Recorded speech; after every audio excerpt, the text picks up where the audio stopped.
Mi novia quiso humillarme en mi graduación terminándome frente a todos en el micrófono, pero la humillada fue ella. Nunca pensé que algo así me pasaría a mí.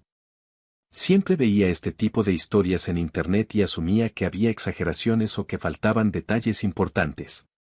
Pero después de lo que ocurrió en mi graduación, entendí que la realidad puede ser incluso más incómoda que cualquier historia viral. Para dar contexto, mi nombre es Javier, tengo 24 años y recientemente me gradué de arquitectura. Durante casi toda la carrera estuve en una relación con Magdalena. No fue una relación corta ni superficial, prácticamente crecimos juntos en esa etapa de nuestras vidas. La conocí antes de entrar oficialmente a la universidad. 6 meses antes del inicio del primer semestre, ambos coincidimos en un curso de introducción al diseño arquitectónico. Era uno de esos cursos opcionales que muchas personas toman para prepararse antes de comenzar la carrera. Ahí fue donde hablamos por primera vez. No fue algo especial en ese momento. Solo intercambiamos algunas ideas durante un ejercicio de diseño y después cada quien siguió con lo suyo. Pero cuando inició la universidad y la volví a ver, hubo una especie de reconocimiento inmediato. Era como si ya hubiera una pequeña base construida, algo familiar. Empezamos a hablar más seguido. Al principio eran conversaciones casuales, tareas, profesores, proyectos. Pero poco a poco se volvieron más personales. Descubrimos que teníamos formas similares de pensar, que ambos éramos bastante disciplinados y que nos tomábamos la carrera muy en serio. Un mes después de iniciar el primer semestre, ya éramos pareja. Sé que suena rápido, pero en ese momento todo parecía encajar de forma natural. No hubo drama ni dudas. Simplemente se dio. Durante los primeros años, nuestra relación fue bastante estable. No éramos una pareja conflictiva. De hecho, muchas personas nos veían como la pareja ideal dentro de la facultad. Siempre estábamos juntos, trabajábamos bien en equipo y nuestros proyectos solían destacar. Compartíamos largas noches trabajando en maquetas, corrigiendo planos, preparando entregas. Nos apoyábamos mutuamente en momentos de estrés, que en arquitectura son constantes. Había una dinámica de compañerismo muy fuerte, además de la relación sentimental. También teníamos algo que, en retrospectiva, pudo haber influido en todo, ambos éramos muy competitivos, pero entre nosotros nunca lo vimos como un problema. Al contrario, nos impulsaba. Queríamos ser mejores, destacar, obtener los mejores resultados. Y lo logramos. Con el paso de los semestres, empezamos a posicionarnos entre los mejores alumnos de la generación. No era algo que presumiéramos, pero era evidente. Nuestros promedios eran altos y varios profesores nos tenían en buena estima. Eso también hizo que pasáramos aún más tiempo juntos. No solo éramos pareja, éramos compañeros constantes en proyectos, presentaciones y trabajos importantes. Fuera del ámbito académico, nuestra relación también parecía sólida. Salíamos, teníamos momentos tranquilos, hablábamos de planes a futuro. En ese entonces, todo apuntaba a que seguiríamos juntos después de la universidad. Pero con el tiempo, empecé a notar pequeños cambios en Magdalena. Nada brusco al inicio. Eran comentarios sueltos, casi inofensivos si se escuchaban de forma aislada. Todo comenzó en el último año de la carrera. Recuerdo claramente una conversación en la que ella dijo algo como, siento que cuando terminemos la universidad quiero vivir más, salir más, experimentar cosas que no hice por estar tan enfocada. No me pareció extraño. Después de todo, la carrera había sido exigente. Era lógico que alguien quisiera relajarse un poco después. El problema no fue ese comentario en sí, sino la frecuencia con la que empezó a repetir ideas similares. Cada vez hablaba más de fiestas, de salir, de aprovechar la vida. Y no lo decía en un tono ligero, sino como si sintiera que había perdido algo importante. Al mismo tiempo, empezó a juntarse más con un grupo de amigas que no conocía bien. No eran malas personas, pero tenían una mentalidad muy distinta a la nuestra. Eran más impulsivas, más enfocadas en la diversión inmediata. Y poco a poco, su influencia se hizo evidente. Varias veces, estando yo presente, hacían comentarios que me incomodaban. Deberías disfrutar más, Magda. No puedes quedarte con el primer novio que tuviste. La vida es una sola, no te limites. Lo decían con una sonrisa, como si fuera un consejo amistoso. Pero había algo detrás de esas palabras que no me gustaba. Lo que más me llamaba la atención no era lo que ellas decían, sino lo que Magdalena hacía, no respondía. No las contradecía, no las detenía, no decía nada para poner un límite. Simplemente sonreía o cambiaba de tema. Al principio intenté no darle importancia. Pensé que eran comentarios sin peso real. Pero con el tiempo, empecé a notar un cambio en su actitud. Se volvió un poco más distante en ciertos momentos. No era algo constante, pero sí lo suficiente como para que se sintiera diferente. Las conversaciones sobre el futuro también cambiaron. Antes hablábamos de proyectos juntos, de posibles trabajos, incluso de vivir en la misma ciudad después de graduarnos. Pero en el último año, esas conversaciones se volvieron más vagas. Cuando yo mencionaba algo a largo plazo, ella respondía de forma ambigua o desviaba el tema hacia algo más inmediato. No era una ruptura clara, pero sí una especie de desenfoque. Aún así, la relación continuó. Seguíamos pasando tiempo juntos, seguíamos trabajando en equipo, seguíamos siendo, al menos hacia afuera, la misma pareja de siempre. Y ese hacia afuera es importante. Porque para los demás, nada había cambiado. Seguíamos siendo la pareja ejemplar de la facultad. Los profesores nos apreciaban, nuestros compañeros nos respetaban y muchos incluso nos veían como una referencia. Para ese punto, ya éramos conocidos por tener uno de los mejores promedios de toda la generación. Y eso fue lo que llevó a lo que pasó después. Unos meses antes de la graduación, varios profesores se acercaron a nosotros con una propuesta. Querían que diéramos el discurso de generación. Pero no por separado. Querían que lo hiciéramos juntos. Nos dijeron que representábamos bien el esfuerzo académico de la generación, el trabajo en equipo y la constancia. Que sería simbólico que una pareja que había recorrido toda la carrera unida cerrara esa etapa hablando frente a todos. A mí me pareció un honor. A Magdalena también, o al menos eso dijo en ese momento. Aceptamos sin pensarlo demasiado. Durante semanas trabajamos en el discurso. O al menos, eso creí. Al principio sí lo hicimos juntos. Compartimos ideas, escribimos algunas partes, organizamos la estructura. Pero conforme se acercaba la fecha, ella empezó a tomar más control sobre lo que diríamos. Decía que quería que fuera más impactante, más auténtico. No me opuse. Confiaba en ella. Además, tenía sentido que quisiera pulirlo. Siempre había sido perfeccionista. Sin embargo, hubo momentos en los que sentí que algo no encajaba. Algunas partes del discurso cambiaban sin que me lo dijera. O proponía ideas que no estaban alineadas con lo que habíamos planeado originalmente. Cuando le preguntaba, respondía de forma vaga, diciendo que eran ajustes menores. No insistí demasiado. Tal vez debería haberlo hecho. Pero en ese momento, estaba más enfocado en terminar la carrera, cerrar pendientes y disfrutar lo que quedaba. El día de la graduación llegó más rápido de lo que esperaba. Era un evento importante. No solo para nosotros, sino para nuestras familias. Mis padres estaban orgullosos. Habían hecho un esfuerzo grande para apoyarme durante la carrera. También estaban los padres de Magdalena. Ambas familias se conocían bien después de tantos años. Todo parecía alineado para ser un momento especial. Nos sentaron en primera fila junto con otros alumnos destacados. Había emoción en el ambiente, ese tipo de energía que mezcla orgullo, nostalgia y nervios.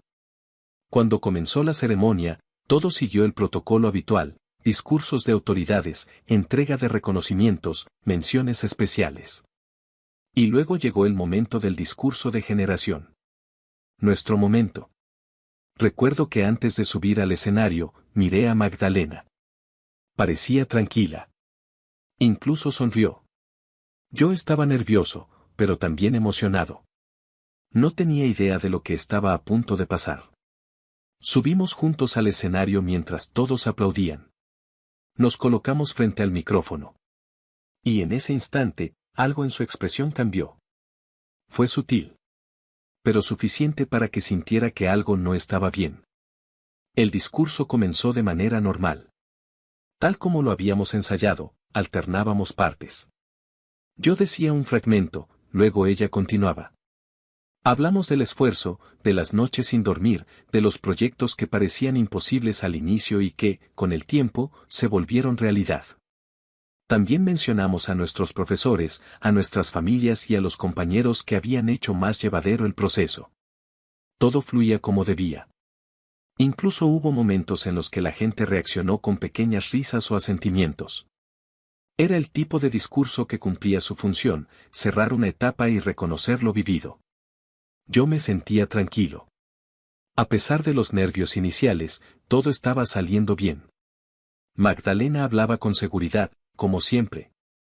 Su tono era firme, claro, convincente. Nada en ese momento hacía pensar que algo fuera diferente. Cuando llegamos al final del discurso, hicimos una pausa breve. Era el cierre que habíamos preparado. Agradecimos nuevamente y dimos unas palabras finales sobre el futuro. Después de eso, el auditorio estalló en aplausos. Fue un momento fuerte. Escuchar a tantas personas reaccionar de forma positiva a algo que habíamos construido juntos generaba una sensación difícil de describir. Era una mezcla de alivio y satisfacción.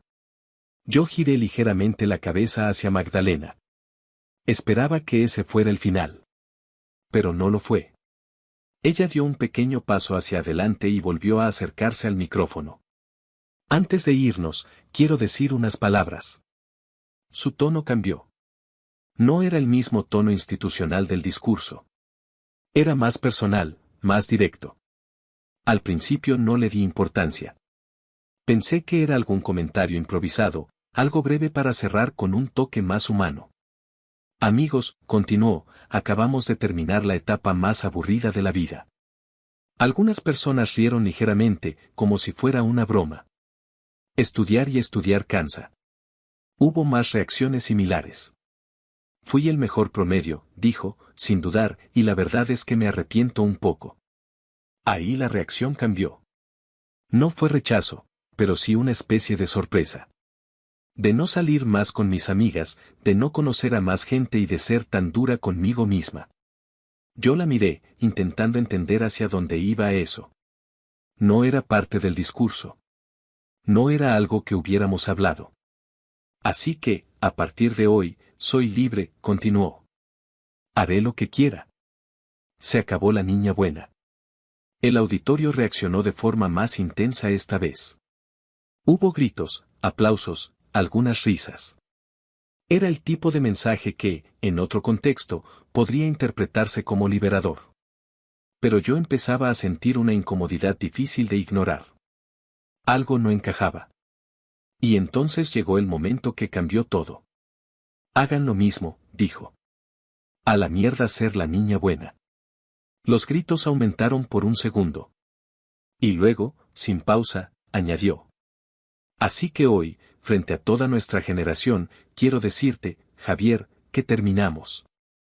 El ruido desapareció. No fue gradual. Fue inmediato. Como si alguien hubiera apagado todo de golpe. Silencio. Un silencio completo, pesado, incómodo. Sentí como si el tiempo se detuviera por un instante. No entendía lo que acababa de escuchar. Mi mente intentaba procesarlo, pero no lograba conectar las ideas. Miré a Magdalena. Por primera vez desde que estaba hablando, noté algo distinto en ella. Nervios. Era leve, pero estaba ahí. En la forma en que respiraba, en cómo evitaba mirarme directamente. Lo siento, continuó, con la voz ligeramente menos firme. Pero quiero ser libre, y conocer más hombres.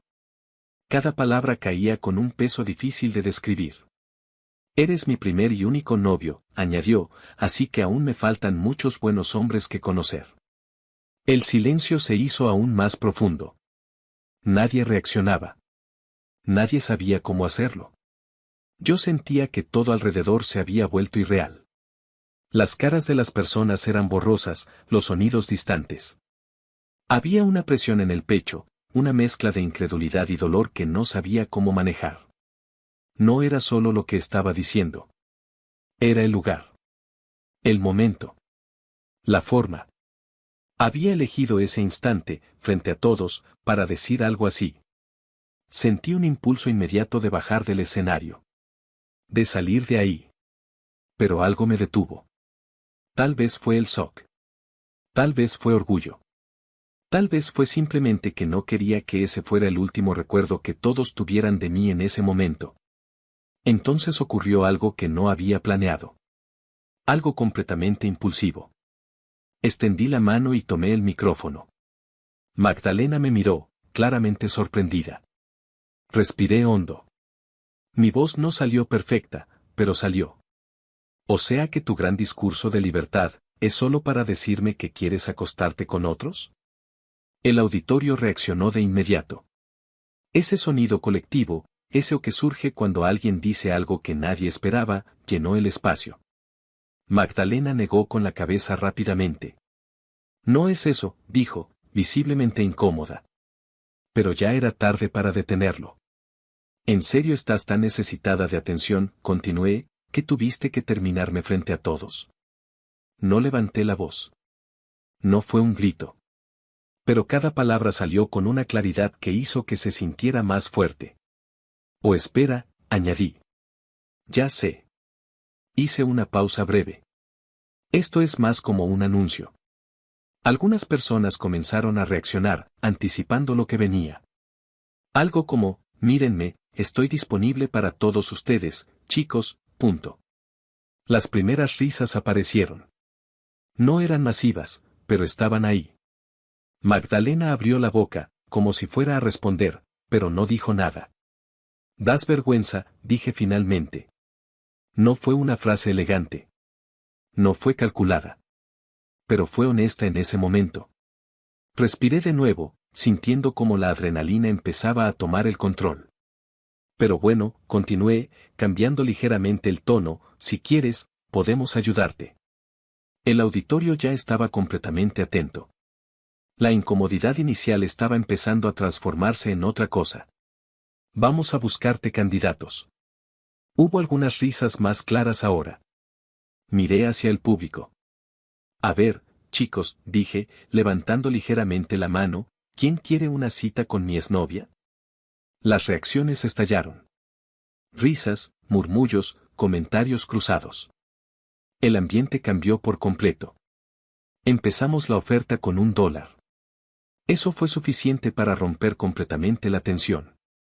Las risas se volvieron generalizadas. Y entonces, desde algún punto del auditorio, alguien gritó. Doy $5, y se me hace un poco caro. La reacción fue inmediata. Risas más fuertes. Incluso algunas personas aplaudieron. Y entonces, desde otro punto del auditorio, alguien gritó. $5 es demasiado, de hecho, ella debería pagarnos a nosotros por salir con ella. Las risas aumentaron todavía más. Algunas personas incluso se inclinaron hacia adelante, otras se cubrían la cara, y varias simplemente miraban la escena sin poder creer lo que estaba ocurriendo. Era una mezcla extraña entre espectáculo y desastre. Yo seguía de pie, sosteniendo el micrófono. En ese momento, ya no pensaba demasiado en lo que decía. Solo reaccionaba. Miré a Magdalena, que ya estaba llorando abiertamente. «¿Cómo lo ves, Magdalena?», dije, con un tono que intentaba mantenerse firme. «¿Cuánto ofreces para que alguien salga contigo y vivas esa vida que tanto quieres?». Esa frase pareció romper algo definitivamente en ella. Comenzó a llorar con más intensidad. Ya no intentaba hablar ni responder. Solo bajó la mirada, incapaz de sostener la situación. Fue en ese momento cuando uno de los profesores subió rápidamente al escenario. Se acercó a nosotros con una expresión seria y, sin decir mucho, tomó el micrófono. «Es suficiente», dijo con autoridad. Nos hizo una señal clara para que dejáramos el escenario. Pero el público ya estaba completamente involucrado. Desde varias partes comenzaron a escucharse gritos. «Quiere llorar. Quiere llorar». Era un coro desordenado, pero constante. Magdalena no podía contener las lágrimas. Se cubrió parcialmente el rostro con una mano y, sin esperar más, dio media vuelta y comenzó a salir del escenario. El problema era que, para salir del lugar, tenía que atravesar el pasillo principal del auditorio. Un espacio completamente expuesto. Todos la veían. Todos estaban atentos. Y entonces ocurrió algo que, en ese momento, superó incluso lo anterior. Alguien lanzó una botella. Era pequeña, de agua. Luego otra. Y otra más. En cuestión de segundos, varias personas comenzaron a lanzar botellas hacia ella. No eran objetos peligrosos, pero el impacto visual era fuerte. El agua salpicaba, mojando su ropa, su cabello. Magdalena intentaba cubrirse, pero no podía evitarlo. Terminó completamente empapada antes de llegar a la salida. Sus padres se levantaron de inmediato y corrieron tras ella. El contraste era extraño. Mientras ella salía en ese estado, el auditorio reaccionó con aplausos. No eran aplausos de apoyo. Eran aplausos cargados de una energía difícil de describir. Como si el público estuviera validando lo que acababa de ocurrir. Yo me quedé unos segundos más en el escenario, sin saber exactamente qué hacer. El profesor me hizo una señal para que bajara.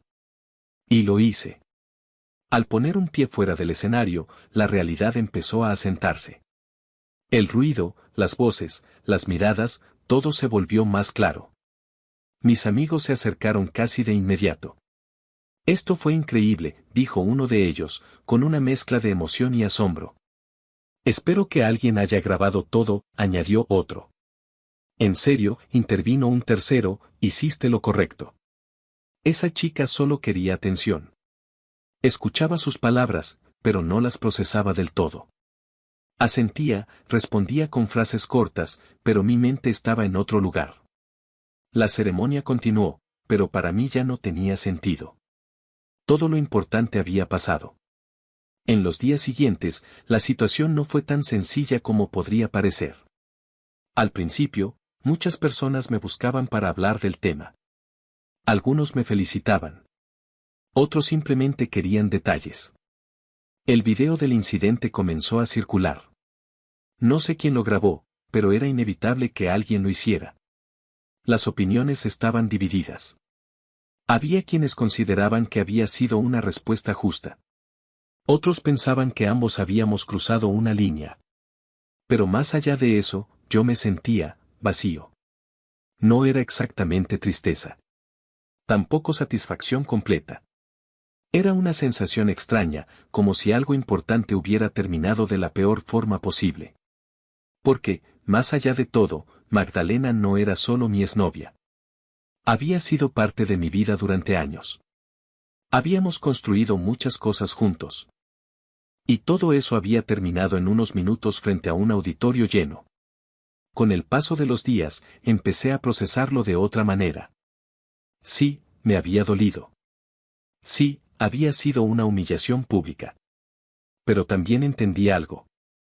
Ella había tomado la decisión de hacerlo así. De exponerme. De convertir un momento importante en algo personal. Y yo había reaccionado. Tal vez no de la mejor forma. Pero en ese momento, fue lo único que pude hacer. 3 días después del evento, ocurrió algo más. La madre de Magdalena publicó un mensaje en redes sociales.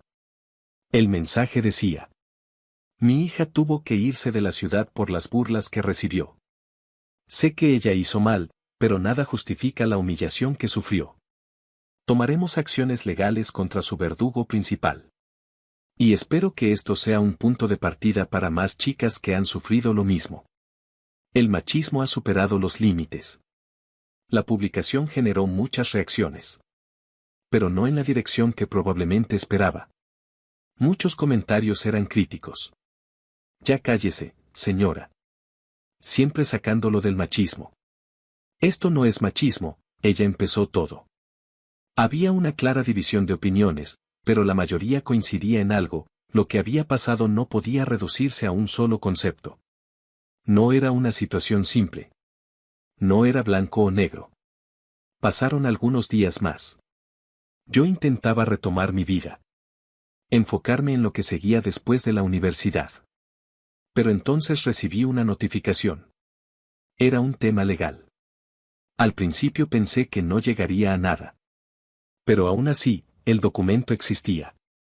Las acusaciones incluían términos como intimidación y agresiones. No tenía experiencia en ese tipo de situaciones. Afortunadamente, mi primo acababa de egresar de la carrera de Derecho. Le mostré todo. Revisó el caso con calma. Analizó los detalles, el contexto, los videos, los testimonios. Y su conclusión fue clara. No hay base. El proceso no avanzó. El caso fue desestimado. No hubo consecuencias legales para mí.